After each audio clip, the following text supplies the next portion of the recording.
550 हमलों से यूक्रेन में तांडव, टॉम हॉक से उड़ेंगे चीथड़े।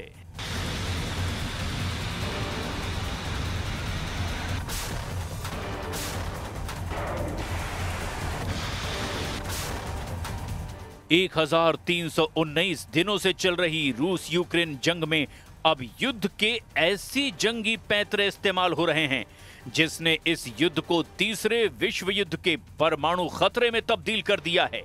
महज 7 दिन के अंदर ही एक बार फिर से राष्ट्रपति पुतिन ने राष्ट्रपति ट्रंप को सीधे चेतावनी दी है कि अगर अमेरिका ने यूक्रेन को घातक क्रूज मिसाइल टॉम हॉक दी तो फिर रूस अमेरिका से सीधी जंग करने को मजबूर होगा, और अगर ऐसा होता है तो फिर विनाशक बर्बादी के लिए सिर्फ और सिर्फ अमेरिका ही जिम्मेदार होगा। खबर है कि अमेरिकी राष्ट्रपति ट्रंप के इशारे पर अमेरिका के उपराष्ट्रपति जेडी वेंस ने ऐलान कर दिया है कि अमेरिका अपनी cruise missile Tomahawk Ukraine को देने जा रहा है, जो मॉस्को तक हमला करने में सक्षम है। इधर आधी रात से रूस ने यूक्रेन पर मिसाइल और ड्रोन से तूफानी हमले शुरू कर दिए हैं। यूक्रेन के ओदेसा और ल्यू समेत यूक्रेन के 9 इलाकों को रूसी सेना ने मिसाइल और ड्रोन हमलों से भस्म करके रख दिया है। यहां तक कि रूस ने यूक्रेन की उस पैसेंजर ट्रेन पर भी ड्रोन हमले किए जिसमें दर्जनों यूक्रेनी सफर कर रहे थे। आग का गोला बन गई ये यूक्रेनी ट्रेन। तस्वीरें दुनिया भर में वायरल हो रही हैं। खबर तो ये भी है कि पुतिन ने रूस को 2 लाख नए सैनिकों को पूर्वी यूक्रेन पर आखिरी हमला करने का आदेश दे दिया है। सबसे पहले हम आपको दिखाते हैं कि रूस ने आधी रात को यूक्रेन में कहां-कहां तबाही मचाई, और पिछले एक हफ्ते में अचानक रूस ने यूक्रेन पर 20 गुने हमले तेज कर दिए हैं। 9 इलाकों में उड़ाए चीथड़े, रात भर जलता रहा यूक्रेन। कुछ अपुष्ट खबरों में दावा किया जा रहा है कि रूस ने अपने सुखोई 34 लड़ाकू विमान से अंधाधुंध बम और मिसाइलों से यूक्रेन पर हमले किए। रूस का सुखोई 34 लड़ाकू विमान मीडियम रेंज का सुपरसोनिक बम वर्षक और स्ट्राइक लड़ाकू विमान है, जिसने यूक्रेन के शहरों का कलेजा फाड़ कर रख दिया है।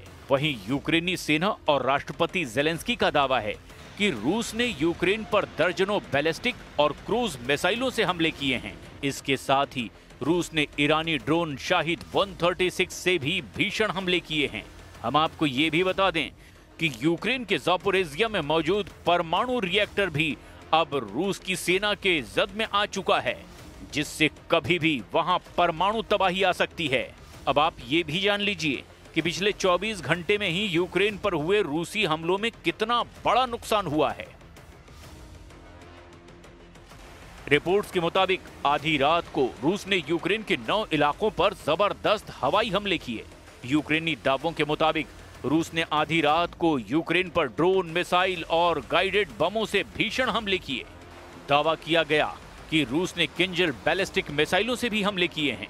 यूक्रेन के पश्चिमी भाग में इवानो फ्रैंकिवस, ज़ापोरिज़िया, ओडेसा, खेरसोन, सुमे, खार्किव और चेरनिव समेत 9 क्षेत्र रूसी हमलों से दहल गए।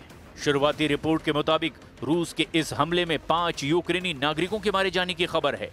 यूक्रेनी सेना का यह भी आरोप है कि रूस ने उसके नागरिक ठिकानों और ढांचों पर बैलिस्टिक और क्रूज मिसाइलों से हमले किए हैं। राष्ट्रपति व्लादिमीर जेलेंस्की ने बताया कि मॉस्को ने यूक्रेन के 9 क्षेत्रों में 50 से ज्यादा बैलिस्टिक मिसाइलें और लगभग 500 ड्रोन दागे हैं। यूक्रेन के लीव पर हुए एक संयुक्त ड्रोन और मिसाइल हमले में 15 साल के लड़के समेत 4 लोगों की मौत हो गई है।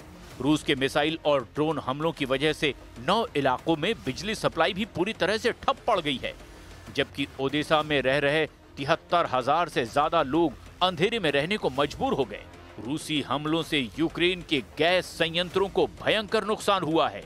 खार्किव और पोल्टावा में यूक्रेन के गैस संयंत्र पूरी तरह से बर्बाद हो चुके हैं।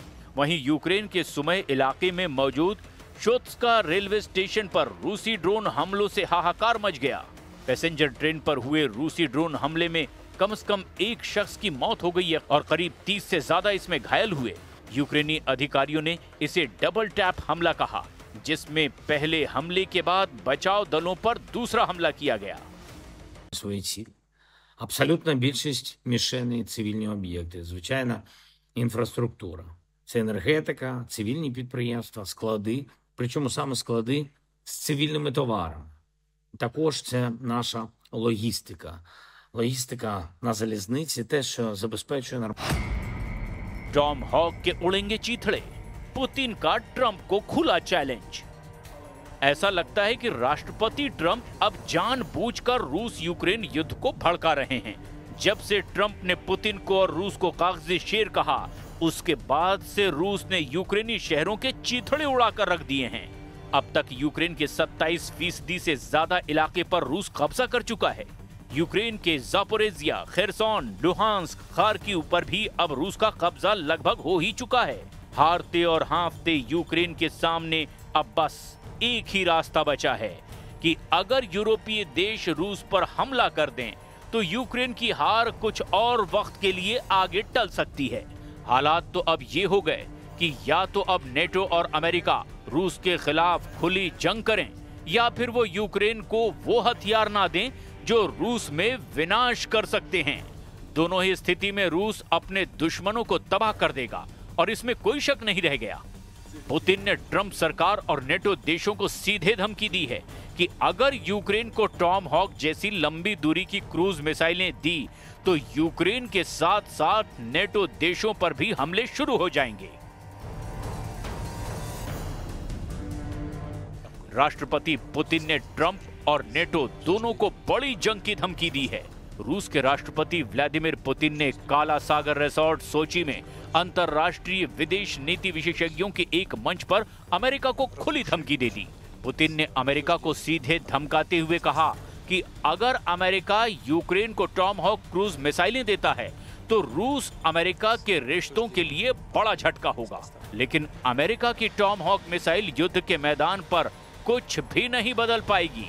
यूक्रेन हार रहा है और आगे भी हारता ही रहेगा।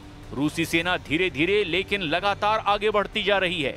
पुतिन ने कहा कि टॉम हॉक मिसाइलें रूस को नुकसान पहुंचा सकती है, लेकिन रूसी वायु रक्षा प्रणाली जल्द ही इसका जवाब ढूंढ लेगी। Can Tomahawks harm us? They can. We'll be shooting them down and improving our air defense systems. Will this damage our relations with the US, which are now seeing some light at the end of the tunnel? Of course it will. But how could it be otherwise? Using Tomahawks without the direct participation of American military personnel is impossible. अब ऐसे हालात में अगर Ukraine Tom hoc मिसाइलों से रूस पर हमले करता है तो यकीन मानिए रूस ऐसा विनाशक हमला करेगा जिसका तोड़ ना तो अमेरिका के पास होगा और ना ही नेटो के पास।